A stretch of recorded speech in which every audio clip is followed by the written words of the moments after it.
So, good day everyone. I am Chris Anon M. Tudio.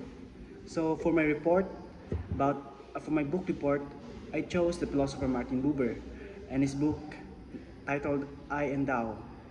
So, in this book, Buber's answers that truth is found when we relate to others not as objects, but as genuine partners in dialogue, which he calls the I-Thou relationship.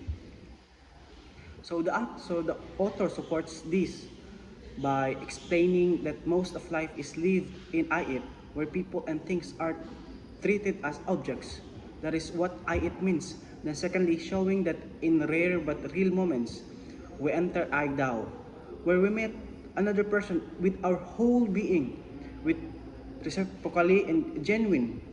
And to the extent of it, lastly, the idea of God, the eternal Tao, which he calls the eternal Tao, who is when who is encountered through genuine relationships in I Tao,